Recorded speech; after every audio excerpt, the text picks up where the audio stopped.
La última vez que María de Nazaret vio a su hijo con vida, estaba de pie al pie de una cruz. Y en ese momento, el mundo entero cabía en el espacio entre su mirada y la de él. Ningún texto antiguo ha podido describir del todo lo que una madre siente cuando contempla el rostro del Hijo de Dios en su hora más oscura. Y sin embargo, la Escritura no aparta los ojos de ella. El Evangelio de Juan registra con una precisión que parece deliberada, casi sagrada, que María estaba allí, presente, sin huir, sostenida por una fuerza que no era humana.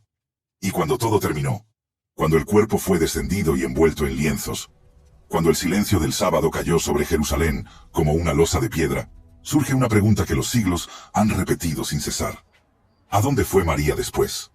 ¿Dónde vivió la madre de Jesús tras la muerte de su hijo? ¿Qué ocurrió con ella durante los años que siguieron a la resurrección, a Pentecostés, a la expansión de la Iglesia por el mundo conocido? Esta es la historia que vamos a recorrer juntos hoy, tejida con los hilos de la Escritura, la historia antigua y la memoria viva de la fe cristiana a lo largo de más de 2000 años.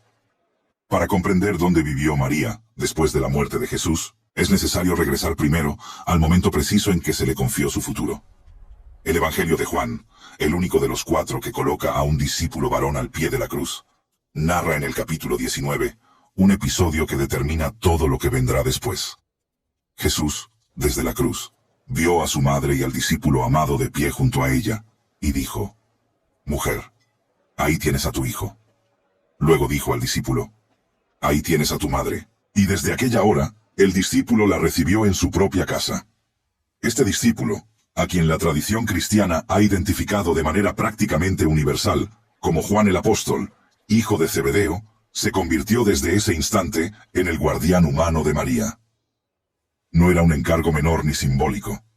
Era una responsabilidad concreta, diaria, doméstica y profundamente afectiva. Jesús, en su agonía, pensó en su madre y proveyó para ella. Este solo hecho revela algo extraordinario sobre la naturaleza de María en el plan de la redención. No era una figura lejana ni intocable, sino una mujer real, con necesidades reales, a quien el Señor amó con ternura de hijo hasta su último aliento. La ciudad de Jerusalén, en los días que siguieron a la crucifixión, era un espacio cargado de tensión y transformación.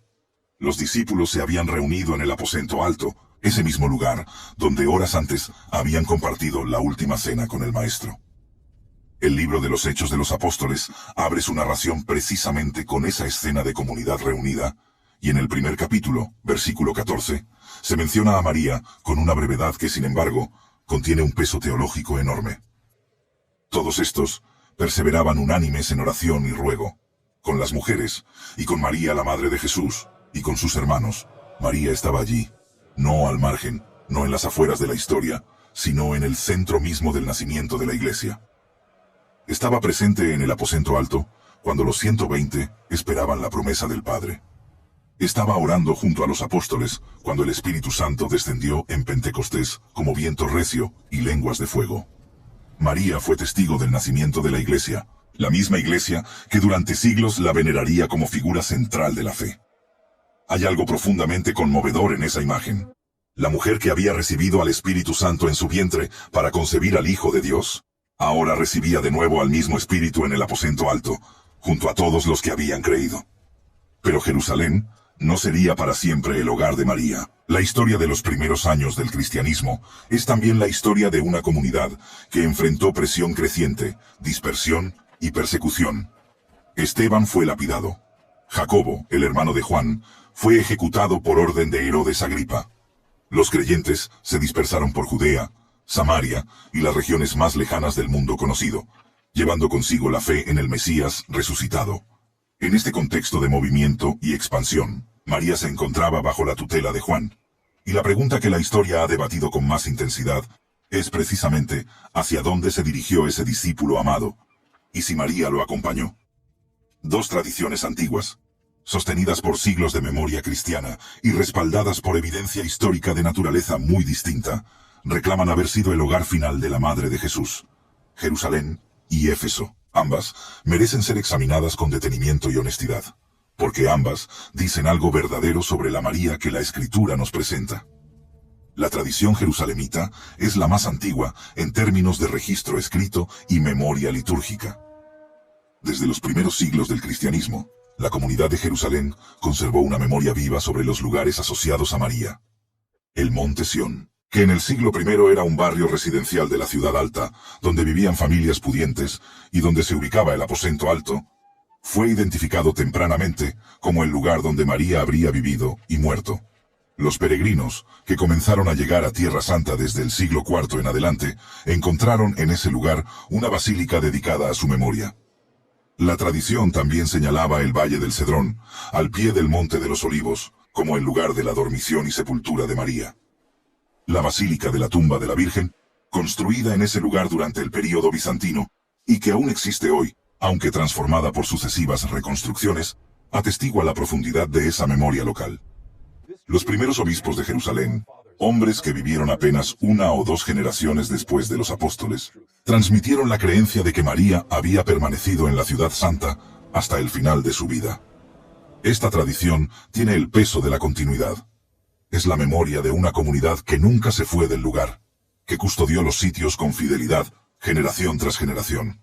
Sin embargo, a partir del siglo IV, y con una intensidad creciente desde el siglo VI en adelante, una segunda tradición comenzó a articularse con fuerza, la tradición efesia, que sostiene que María vivió y murió en Éfeso, la gran ciudad costera de Asia Menor, acompañando a Juan el Apóstol durante los años en que éste desarrolló su ministerio en esa región.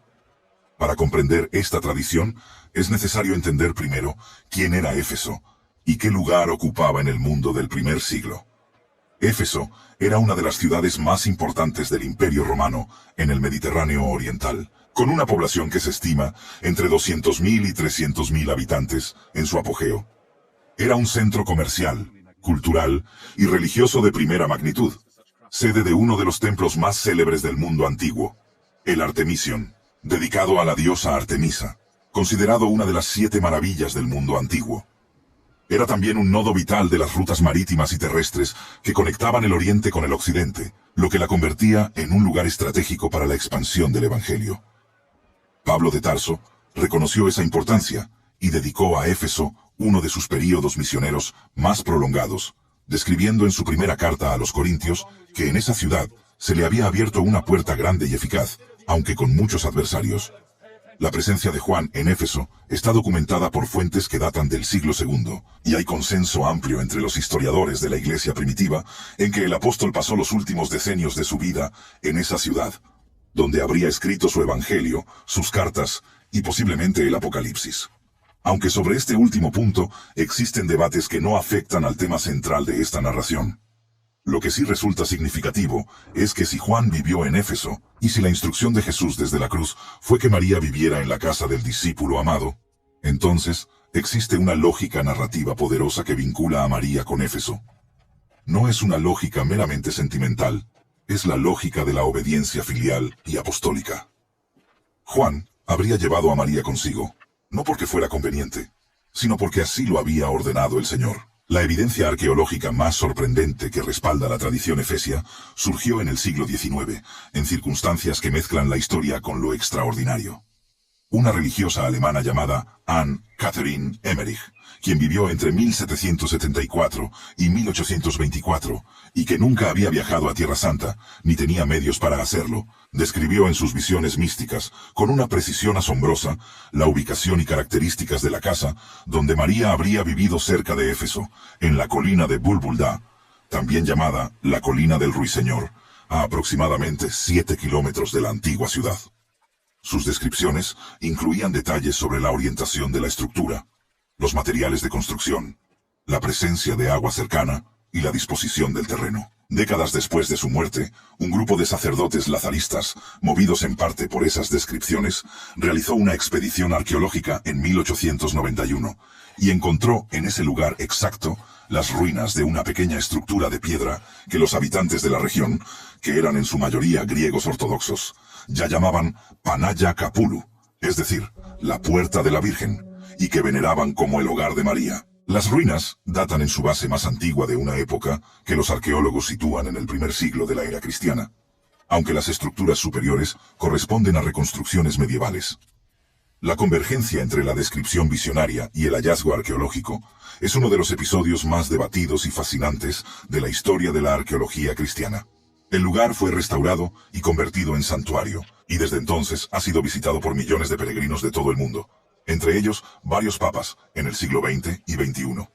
El Papa Pablo VI visitó el santuario en 1967, el Papa Juan Pablo II en 1979 y el Papa Benedicto XVI en 2006. Cada una de estas visitas fue un gesto de respeto hacia la tradición que vincula a María con Éfeso, aunque ninguna de ellas constituyó una declaración dogmática sobre cuál de las dos tradiciones es la correcta. La Iglesia Católica, en su sabiduría institucional, ha evitado pronunciarse definitivamente sobre esta cuestión, reconociendo que ambas tradiciones merecen respeto y que la evidencia histórica disponible no es suficiente para zanjar el debate con certeza absoluta. Esta postura de honestidad frente a la incertidumbre histórica es en sí misma un testimonio de integridad. Para seguir este relato con la profundidad que merece, es necesario detenerse un momento en la figura misma de María, tal como la presenta el Nuevo Testamento, porque es esa imagen escritural la que permite entender mejor cómo vivió y qué significó su vida después de la resurrección de Jesús. María no es en los Evangelios una figura pasiva ni meramente decorativa. Es una mujer de fe activa, de obediencia radical y de perseverancia extraordinaria.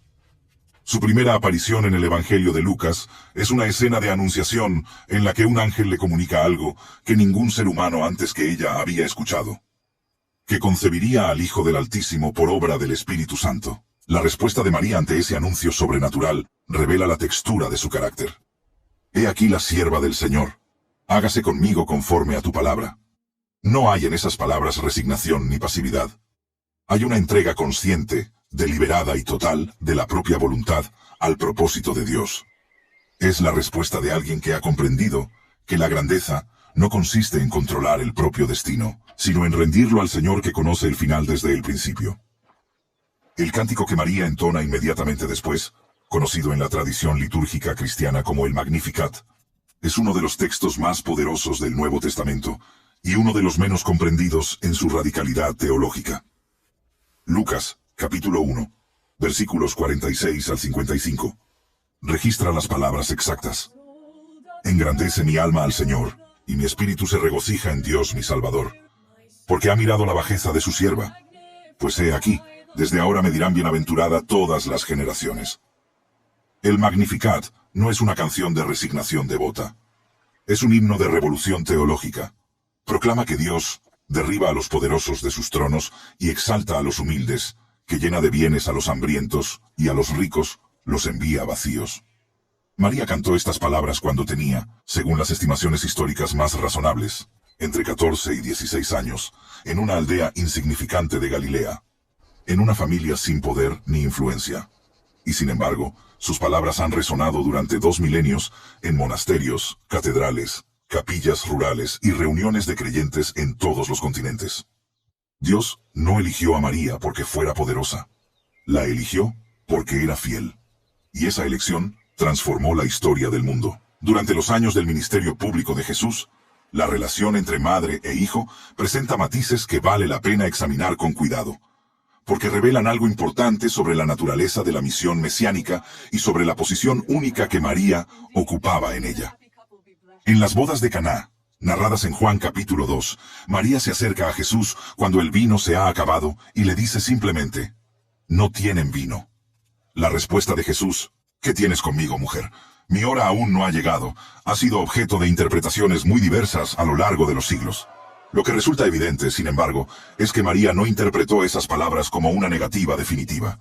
Su instrucción inmediata a los sirvientes: «Haced todo lo que él os dijere», revela una confianza inquebrantable en que su hijo actuaría, independientemente de la tensión aparente del momento.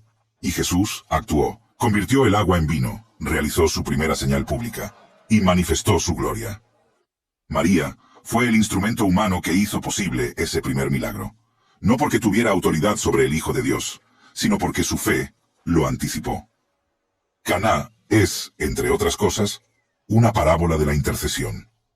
Alguien que ve una necesidad, la lleva al Señor con confianza y se aparta para dejarle actuar. Hay otro episodio del ministerio de Jesús que con frecuencia genera preguntas sobre la relación entre él y su madre, y que es importante no malinterpretar. En Marcos capítulo 3, mientras Jesús enseñaba a la multitud, alguien le informó que su madre y sus hermanos esperaban afuera y deseaban hablar con él. Jesús respondió señalando a quienes lo rodeaban: ¿Quién es mi madre y quiénes son mis hermanos? Porque todo aquel que hace la voluntad de mi Padre, que está en los cielos, ese es mi hermano, y hermana, y madre. Estas palabras no constituyen un rechazo a María ni una ruptura familiar. Son una expansión de la categoría de familia. Jesús estaba redefiniendo el parentesco en términos espirituales, extendiendo el vínculo que lo unía a su madre hacia todos los que obedecen al Padre. Y lo extraordinario es que María ya pertenecía plenamente a esa categoría. Era su madre biológica, y también era alguien que hacía la voluntad del Padre con una coherencia que pocas personas en la historia han alcanzado. La redefinición de Jesús no la excluía, la incluía por partida doble. Después de Pentecostés, el rastro de María en los escritos del Nuevo Testamento se vuelve escaso, casi invisible. Los Hechos de los Apóstoles la mencionan una vez, en esa escena del aposento alto, y luego guardan silencio sobre ella. Las cartas de Pablo, que constituyen los documentos más tempranos del corpus neotestamentario, no la mencionan por nombre en ningún pasaje, aunque la carta a los Gálatas hace referencia a que el Hijo de Dios nació de mujer, nacido bajo la ley. Este silencio textual ha sido interpretado de maneras muy diversas. Algunos ven en él una señal de que la historia de María pertenece al período de los Evangelios y no al de la expansión apostólica. Otros ven precisamente en ese silencio el signo de una vida vivida en retiro, en oración, en la intimidad de la casa de Juan, lejos del protagonismo público que caracterizó a Pedro o Pablo. Esta segunda interpretación parece más coherente con el carácter de María, tal como lo revelan los Evangelios. Una mujer de hondura espiritual que no buscaba visibilidad, que guardaba las cosas y las meditaba en su corazón, como dice Lucas capítulo 2, en uno de los detalles más tiernos de la infancia de Jesús. Lo que sí podemos afirmar con certeza es que la comunidad cristiana primitiva, en sus primeras generaciones, conservó una memoria viva y afectuosa de María. No se trataba de una veneración abstracta, ni de un culto elaborado por teólogos académicos. Era el recuerdo concreto y cotidiano de una madre que había vivido entre ellos, que había orado junto a ellos, que había compartido el pan y el duelo, y la alegría del anuncio de la resurrección. Los primeros padres de la Iglesia, los escritores cristianos que florecieron en los siglos II y III, ya hablaban de María con una reverencia que evidencia la continuidad de esa memoria apostólica. Ignacio de Antioquía, que escribió sus famosas cartas al inicio del siglo II, mencionó a María en el contexto de la encarnación del Hijo de Dios. Ireneo de León, escribiendo hacia finales del mismo siglo, desarrolló una teología de María como la nueva Eva, paralelizando su obediencia con la desobediencia de Eva, del mismo modo que Pablo había paralelizado a Cristo con Adán. Estas reflexiones teológicas no surgieron en el vacío. Emergieron de una comunidad que había conocido a María, que había escuchado testimonios de primera mano sobre su vida, su fe y su carácter. Es en este contexto donde la cuestión del hogar de María después de la resurrección adquiere su plena dimensión. No se trata simplemente de una curiosidad histórica o de una disputa arqueológica. Se trata de comprender la vida de una mujer que fue elegida por Dios para ser el vehículo de la encarnación del Verbo eterno, y que luego vivió décadas más en medio de la iglesia naciente, siendo testigo de cómo aquello que había comenzado en su vientre se expandía hasta los confines del mundo conocido. María vio el Pentecostés. María vio el bautismo de los primeros miles en Jerusalén. María supo de la conversión de Saulo de Tarso, el perseguidor que se convirtió en apóstol. María vivió para ver cómo el nombre de su hijo se proclamaba desde las sinagogas de Asia Menor hasta los puertos del Mediterráneo occidental. ¿Qué significa haber sido madre del Señor, y luego ser testigo de cómo ese Señor transformaba el mundo desde su resurrección? No existe ningún libro que pueda agotar esa experiencia. Retomemos la tradición efesia con mayor detalle, porque es la que mayor desarrollo ha recibido en la historia de la investigación y la devoción cristiana, y porque contiene elementos que merecen ser examinados con cuidado. La presencia de Juan en Éfeso es atestiguada por fuentes que datan de finales del siglo I y principios del II. Policarpo de Esmirna, que fue discípulo directo de Juan, y que murió como mártir hacia mediados del siglo II, transmitió enseñanzas que él mismo había recibido del apóstol en Asia Menor. Papías de Hierápolis, contemporáneo de Policarpo, También hablaba de Juan como figura presente en esa región. Ireneo de Lyon afirma explícitamente que Juan vivió en Éfeso hasta los tiempos del emperador Trajano, es decir, hasta bien entrado el primer decenio del siglo II. Si Juan vivió en Éfeso durante décadas, la pregunta natural es, ¿qué ocurrió con María en ese periodo? Si Jesús le había confiado a Juan el cuidado de su madre, ¿abandonó Juan a María en Jerusalén cuando partió hacia Asia Menor? La lógica del encargo evangélico sugiere que no. Y la tradición efesia afirma, con una coherencia que va más allá del deseo piadoso, que Juan llevó a María consigo. El terreno donde se ubica el santuario de Panaya Capulu, la casa de la Virgen en las colinas sobre Éfeso, tiene una geografía que corresponde con precisión a las descripciones antiguas. Está rodeado de naturaleza abundante, con fuentes de agua dulce en las cercanías. La colina domina un paisaje que en tiempos de María era todavía más verde y hospitalario que el actual. La estructura encontrada en 1891 presenta características de construcción que son coherentes con las técnicas constructivas del primer siglo en esa región. Piedras trabajadas sin argamasa en la base, con evidencia de reconstrucciones posteriores en las partes superiores. El lugar tiene una orientación este-oeste, que los arqueólogos que lo estudiaron a finales del siglo XIX consideraron significativa, aunque las interpretaciones sobre ese detalle han variado con el tiempo. Lo que no varía es el testimonio de la comunidad griega ortodoxa local que veneró ese lugar durante siglos, mucho antes de que llegaran los peregrinos occidentales o los estudiosos modernos. Esa veneración comunitaria ininterrumpida es en sí misma una forma de evidencia histórica que no puede ser descartada fácilmente. La ciudad de Éfeso, en el siglo I, era además un lugar donde el movimiento cristiano encontró un terreno fértil, pero también una resistencia formidable. Los Hechos de los Apóstoles narran en el capítulo 19 el famoso episodio del orfebre Demetrio, quien organizó un tumulto contra Pablo, porque la predicación del Evangelio estaba amenazando el negocio de los fabricantes de ídolos de Artemisa. La ciudad era profundamente religiosa, pero su religiosidad era la de los grandes santuarios paganos y las tradiciones antiguas de la región, no la del Dios de Israel. En ese contexto, la presencia de la Madre del Señor habría tenido un peso espiritual considerable para la pequeña comunidad cristiana, que buscaba afianzarse en medio de una metrópoli hostil. María no era para esa comunidad una figura abstracta ni un símbolo teológico. Era una mujer real que había conocido a Jesús desde antes de su nacimiento, que había estado presente en los momentos más decisivos de su vida pública, que había contemplado la resurrección del Señor resucitado a través de los testimonios de los primeros testigos. Su presencia en Éfeso habría sido un ancla viva para la fe de esa iglesia joven. La carta de Pablo a los Efesios, escrita probablemente durante su primer encarcelamiento en Roma, hacia el inicio de la década del 60 del primer siglo, es uno de los documentos más ricos del Corpus Paulino desde el punto de vista teológico. En ella Pablo habla de la Iglesia como el cuerpo de Cristo, de la plenitud de Dios que habita en los creyentes, de la unidad que el Espíritu crea entre judíos y gentiles, de la armadura espiritual con la que el creyente hace frente a los poderes de las tinieblas. No hay en esa carta ninguna mención directa a María.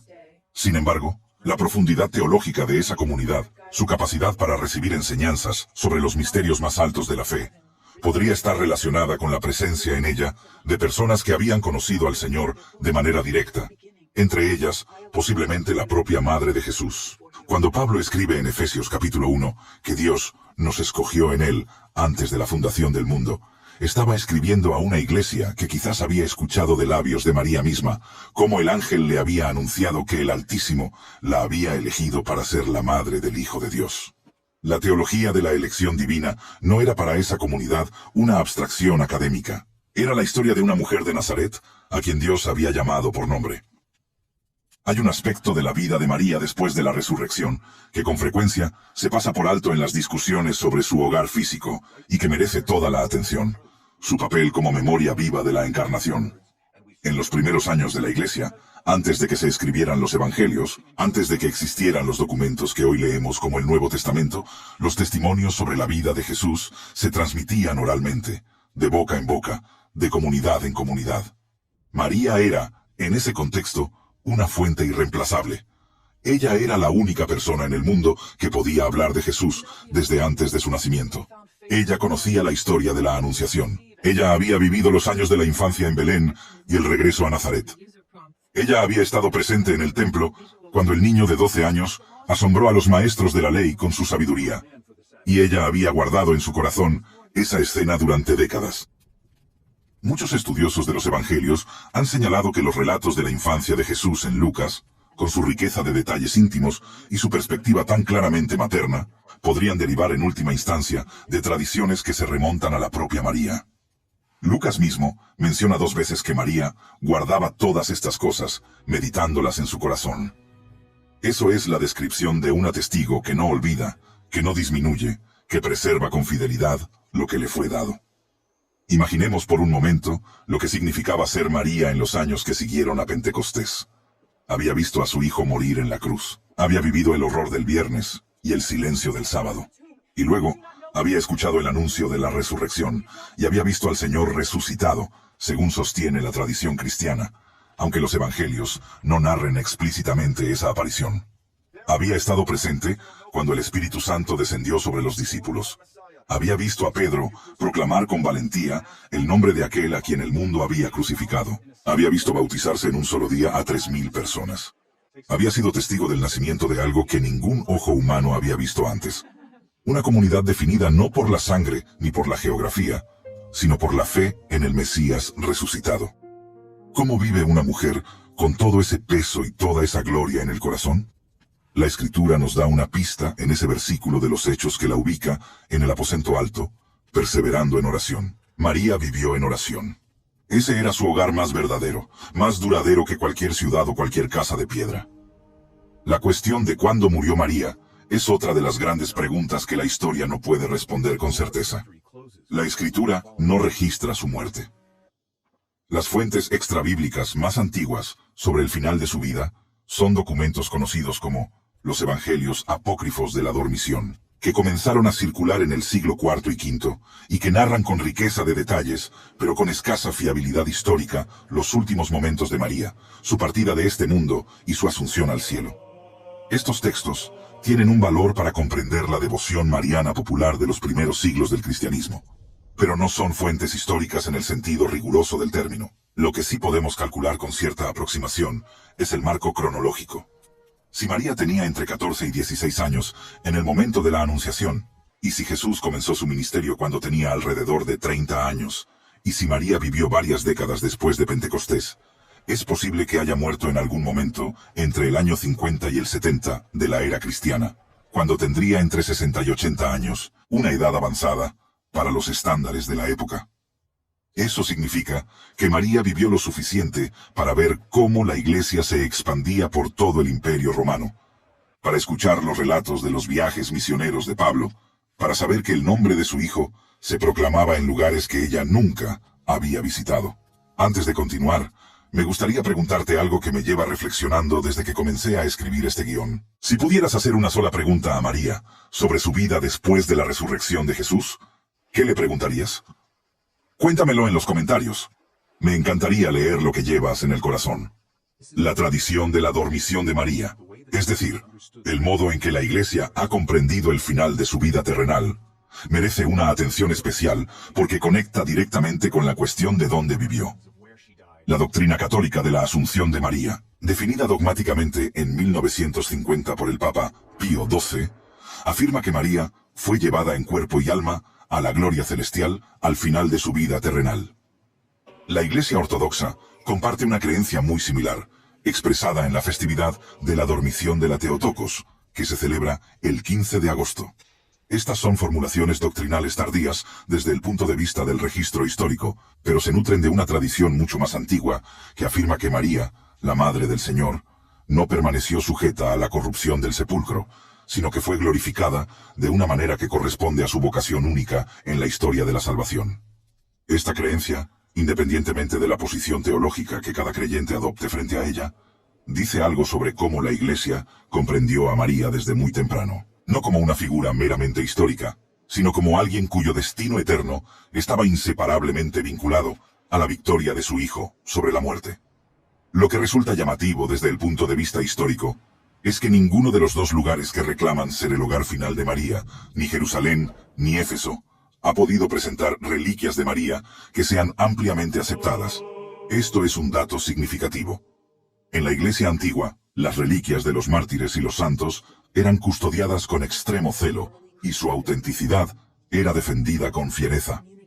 El hecho de que ningún lugar haya podido presentar reliquias corporales de María que fueran universalmente reconocidas, ha sido interpretado por los defensores de la tradición de la Asunción como una confirmación indirecta de esa doctrina. Si María fue asumida en cuerpo y alma, no habría reliquias corporales que custodiar. Este argumento no es concluyente desde el punto de vista histórico, pero su coherencia interna es innegable. La historia de la devoción mariana en la iglesia primitiva es también la historia de cómo la comunidad cristiana procesó la experiencia de la encarnación. Afirmar que Jesús era verdaderamente el Hijo de Dios y verdaderamente humano implicaba afirmar que había tenido una madre real, una mujer de carne y hueso que lo había concebido, llevado en su vientre, dado a luz, amamantado, criado y amado. En los debates teológicos del siglo IV y V, cuando la Iglesia luchó por articular con precisión la naturaleza de Cristo, el título dado a María, Theotokos en griego, que significa Madre de Dios, o más precisamente la que dio a luz a Dios, se convirtió en un punto de controversia y luego de definición dogmática. El Concilio de Éfeso, celebrado en el año 431, precisamente en la ciudad que la tradición vincula con la vida de María, definió formalmente ese título contra la posición de Nestorio, quien sostenía que María debía ser llamada solo Christotokos, Madre de Cristo, para proteger la distinción entre la naturaleza divina y la humana de Jesús. El hecho de que el concilio que definió el título de Theotokos se celebrara en Éfeso añade una capa más de significado a la relación entre esa ciudad y la figura de María, aunque los historiadores debaten si esa coincidencia fue deliberada o circunstancial.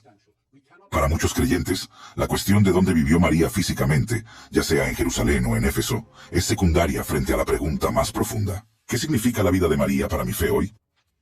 Y es una pregunta legítima, porque la historia no existe solo para satisfacer la curiosidad intelectual, sino para iluminar el presente. María vivió en lugares reales, en casas reales, en ciudades reales con calles de polvo y ruido de mercado, y olor a especias y mar.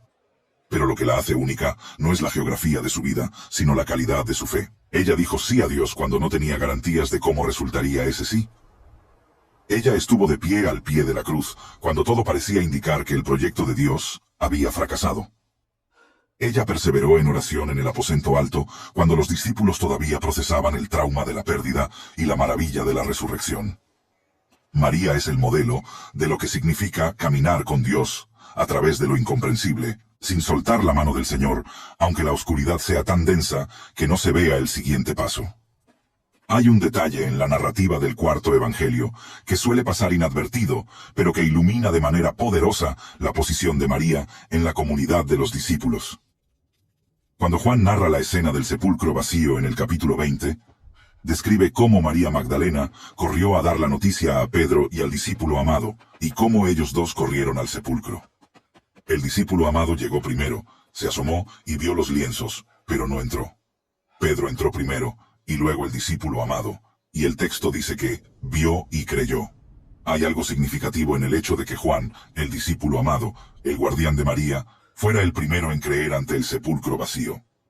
La fe de Juan ante la tumba vacía se tejió en los mismos años en que él había vivido junto a María, escuchando de ella los relatos de la Anunciación, del nacimiento, de las palabras del anciano Simeón en el templo, que le había predicho que una espada atravesaría su alma.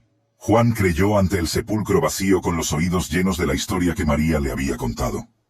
La memoria de la madre alimentó la fe del discípulo. La Éfeso del primer siglo que habría recibido a María era una ciudad de contrastes fascinantes. Sus calles principales estaban pavimentadas con mármol. Sus bibliotecas conservaban miles de rollos de papiro. Sus acueductos traían agua fresca desde las montañas circundantes. Sus mercados ofrecían productos de todo el mundo conocido: seda de Oriente, especias de Arabia, granos de Egipto, metales de Hispania. Era una ciudad en la que la riqueza y la pobreza convivían con la proximidad cruel que caracterizaba a las grandes urbes romanas. La pequeña comunidad cristiana que se reunía en ella era en su mayoría gente humilde: artesanos, libertos, esclavos, comerciantes de clase media. Eran personas para quienes el Evangelio era literalmente una buena noticia, porque les hablaba de un Dios que amaba a los marginados, que daba dignidad a los esclavos, que hacía herederos del reino a los pobres. Si María vivió entre ellos, ella misma era un testigo viviente de esa verdad. Una mujer de un pueblo galileo sin importancia, de una familia sin linaje notable, excepto el de David, a quien el Señor había mirado en su humildad y había exaltado hasta ser la madre del Salvador del mundo. La colina de Bulbulda, donde se ubica el santuario de Panaya Kapulu, domina un paisaje que en primavera se cubre de flores silvestres y en verano vibra con el canto de los pájaros que le dan nombre. Hacia el oeste, se divisan a los lejos las aguas del Egeo, ese mar que en el primer siglo era una autopista de comercio y de misión apostólica. Hacia el este, se elevan las colinas que protegían la ciudad de Éfeso de los vientos interiores. Es un lugar de silencio y de belleza sobria, el tipo de lugar donde alguien que ha vivido la intensidad que vivió María podría encontrar el espacio necesario para la oración, la contemplación y la espera. Si María pasó sus últimos años allí, no lo hizo en el exilio ni en el abandono. Lo hizo rodeada de la comunidad que Juan había formado, de creyentes que la honraban como la Madre del Señor, de un paisaje que, aunque distinto al de Galilea, tenía la misma generosidad de la tierra mediterránea que ella había conocido desde niña. La figura de María en la tradición cristiana ha sido interpretada y reinterpretada a lo largo de los siglos con una riqueza que refleja tanto la profundidad de su persona como la diversidad de las comunidades que la han venerado. Los creyentes evangélicos, que con frecuencia mantienen una posición más cautelosa respecto a la devoción mariana por razones teológicas, vinculadas a la centralidad de Cristo como único mediador, comparten sin embargo con los católicos y los ortodoxos el reconocimiento de que María fue una mujer de fe excepcional, elegida por Dios para un propósito único e irrepetible, y que su ejemplo de obediencia, perseverancia y amor merece ser estudiado y admirado. La distancia teológica entre las distintas tradiciones cristianas no debe impedir que todos los creyentes se acerquen a María con la reverencia y el afecto que merece alguien que dijo sí a Dios cuando el costo de ese sí era incalculable. Lo que une a las distintas tradiciones frente a la figura de María no es un acuerdo sobre los detalles biográficos de sus últimos años, sino el reconocimiento de que su vida entera fue una parábola de la gracia de Dios. Dios la eligió no porque fuera poderosa, sino porque era fiel. Dios la eligió no porque fuera famosa, sino porque era humilde. Dios la eligió no porque viviera en la ciudad más grande del mundo, sino porque vivía en Nazaret, de donde, según el sarcasmo popular de la época, no podía salir nada bueno. Y precisamente de allí salió el Hijo de Dios, envuelto en la humanidad que María le dio, portando el ADN de David y la naturaleza del Altísimo en el mismo cuerpo mortal que ella había formado en su vientre. No hay mayor milagro en la historia del mundo que la encarnación del Verbo Eterno, y no hay ser humano más cercano a ese milagro que María de Nazaret. La pregunta por el hogar de María después de la resurrección no es solo una pregunta histórica. Es también una pregunta sobre qué significa continuar viviendo después de haber experimentado lo más grande que puede experimentar un ser humano. María había visto morir a su hijo. María había recibido la noticia de su resurrección. María había sido testigo del Pentecostés. ¿Qué se hace después de eso? ¿Cómo se vive cuando has sido testigo de la irrupción más radical de Dios en la historia humana? La respuesta de María, según todo lo que los textos y las tradiciones nos permiten entrever, fue vivir con la misma sencillez y la misma profundidad con que siempre había vivido, en oración, en comunidad, en fidelidad cotidiana, en la disponibilidad silenciosa de quien sabe que el Señor es fiel y que su propósito se cumple, aunque los pasos del camino no siempre se entiendan. Examinemos ahora con mayor atención la tradición jerusalemita, porque tiene argumentos que merecen ser escuchados con igual seriedad que los de la tradición efesia. La Iglesia de Jerusalén fue, en los primeros años del movimiento cristiano, la comunidad madre de todas las demás. Era allí donde habían vivido y predicado los apóstoles en los primeros años.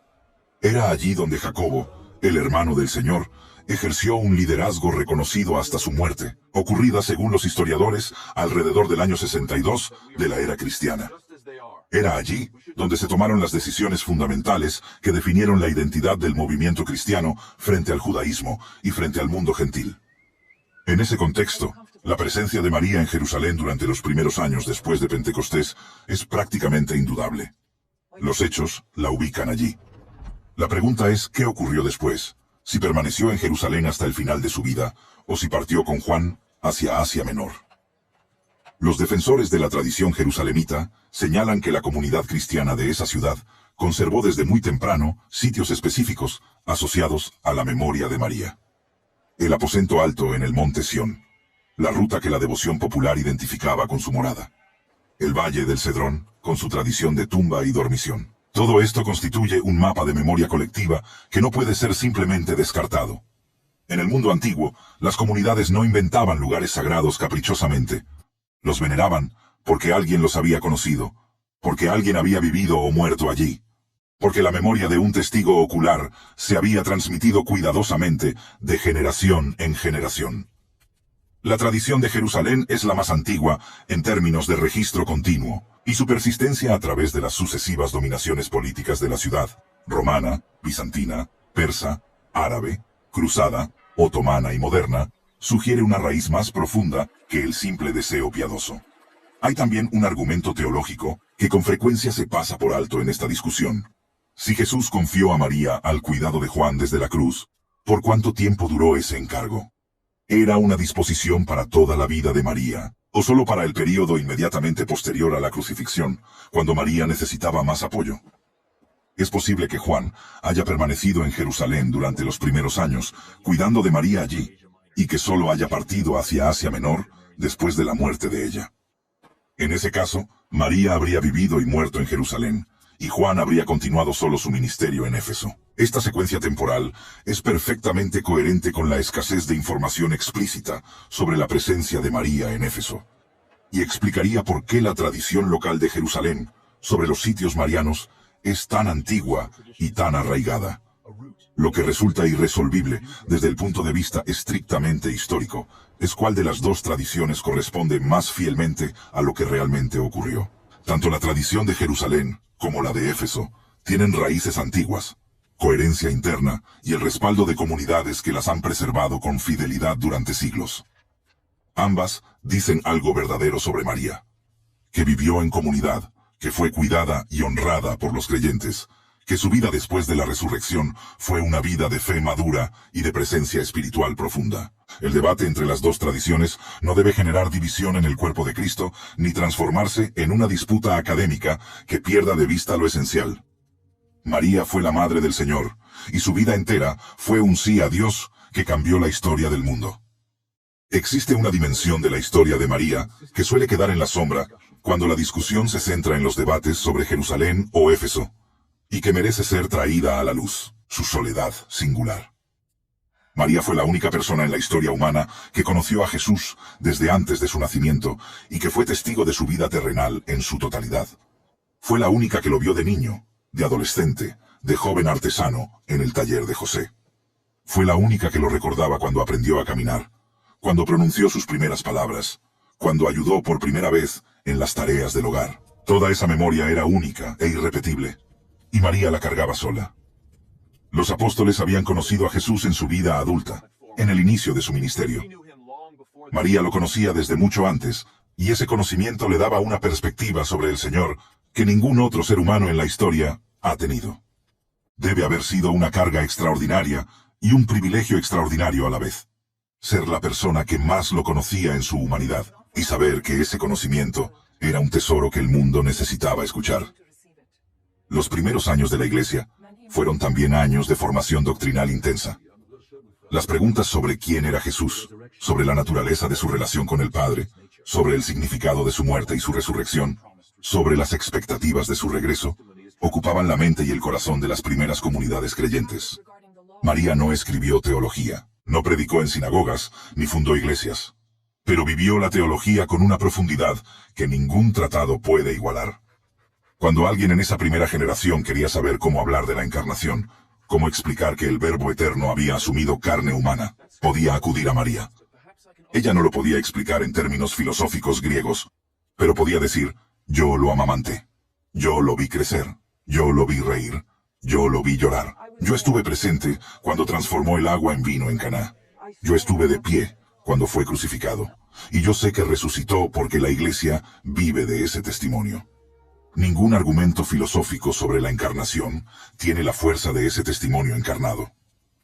La relación entre María y Juan el Apóstol que fue el vínculo más determinante de sus últimos años en la tierra, según todas las tradiciones, merece una reflexión final. Juan era el más joven de los apóstoles, según se desprende de los textos evangélicos. Era el discípulo que Jesús amaba con una ternura especial, el que reclinó su cabeza sobre el pecho del Señor en la última cena, el que corrió al sepulcro y creyó ante el testimonio del lienzo y del sudario doblado. Era también el más longevo de los apóstoles. Mientras Pedro y Pablo y Jacobo y casi todos los demás morían como mártires, Juan sobrevivió hasta la vejez avanzada. Que Jesús haya confiado a su madre precisamente a este discípulo, el más joven y el más longevo, dice algo sobre la providencia del Señor. Eligió para cuidar de María a alguien que estaría en condiciones de hacerlo durante décadas. No fue un encargo impulsivo ni arbitrario. Fue una disposición sabia del Señor, que conocía el tiempo de vida de cada uno de sus discípulos. La historia de María después de la resurrección es, en un sentido muy real, la historia de la Iglesia en su momento fundacional. Mientras María vivió, la Iglesia tenía entre sus miembros a alguien que había conocido al Señor antes de que comenzara su ministerio, que guardaba en su memoria los detalles más íntimos de su humanidad, que podía testimoniar con la autoridad del testigo ocular sobre el misterio de la encarnación. Cuando María murió, la Iglesia entró en una nueva fase, la de la fe sin los testigos oculares directos de la infancia de Jesús, la de la confianza en el testimonio escrito que el Espíritu Santo había inspirado para preservar la memoria del Señor. Los evangelios, especialmente el de Lucas con sus relatos de la infancia tan cargados de perspectiva materna, son en cierto sentido el legado escrito de lo que María guardó en su corazón. La Iglesia los recibió como el patrimonio de la memoria apostólica y los ha transmitido fielmente durante 20 siglos. Cada vez que un creyente lee en su Biblia las palabras del ángel Gabriel a María, el Espíritu Santo vendrá sobre ti, y el poder del Altísimo te cubrirá con su sombra. Está leyendo un texto cuya transmisión remonta en última instancia a la propia María. Cada vez que alguien canta el Magnificat, está dejando resonar en su voz la voz de una joven de Galilea que hace más de 2000 años comprendió que Dios hace grandes cosas a través de los pequeños. Cada vez que un creyente se para ante el misterio de la encarnación y confiesa que el eterno Verbo de Dios tomó carne humana en el vientre de una mujer, está afirmando algo que solo fue posible porque esa mujer dijo sí. María no está en las sombras de la historia cristiana. Está en su centro, no como objeto de adoración, sino como modelo de lo que significa rendirse al propósito de Dios con todo el ser, sin condiciones, sin reservas, con la confianza de que el que promete también cumple. La pregunta por el hogar de María, esa pregunta que ha ocupado a generadores de eruditos, peregrinos y creyentes durante 2 milenios, tiene una respuesta que trasciende la geografía. El hogar más verdadero de María fue siempre la voluntad de Dios. Cuando el ángel la llamó, su hogar fue la obediencia. Cuando Belén no tenía lugar para ella, su hogar fue la fe. Cuando Herodes amenazó al niño y la familia tuvo que huir a Egipto, su hogar fue la protección del Señor.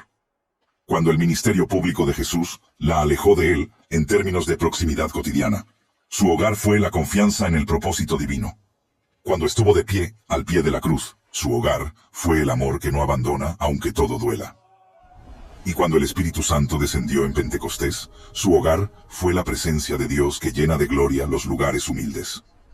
Ya sea que sus últimos años los pasara en las colinas de Jerusalén o en las laderas de Bulbulda, sobre el Egeo, María estuvo en casa. Porque su casa era el Señor.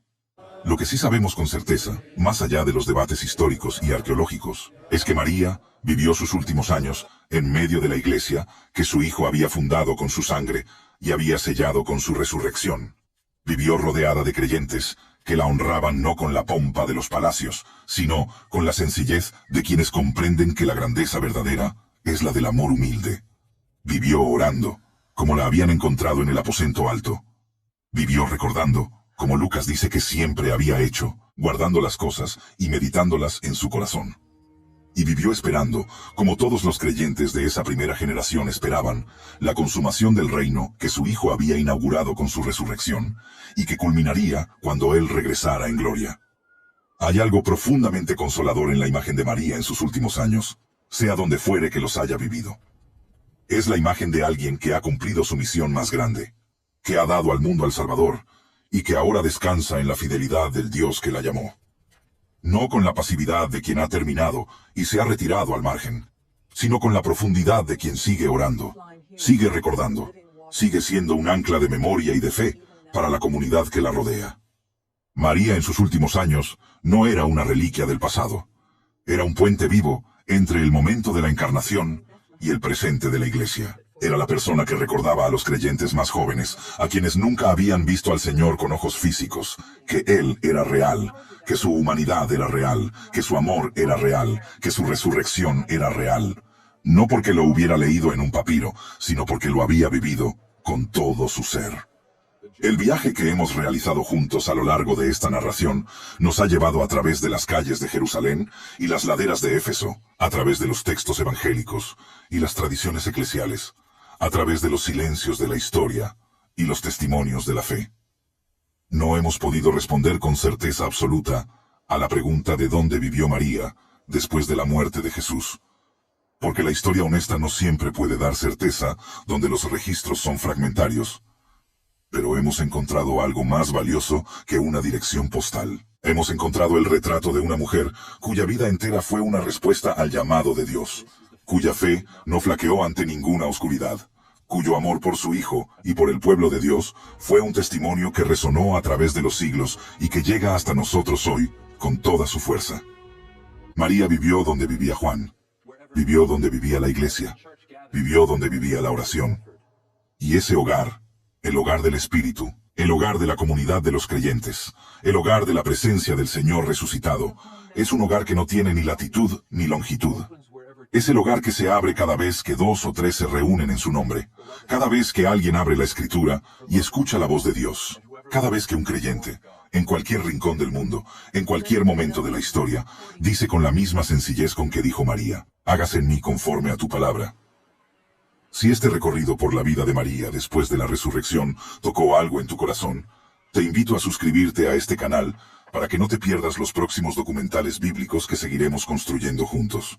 Y si hay alguien en tu vida que necesita escuchar la historia de esta mujer extraordinaria, de esta madre que nunca soltó la mano de Dios aunque el camino fuera de cruz, comparte este video con esa persona hoy.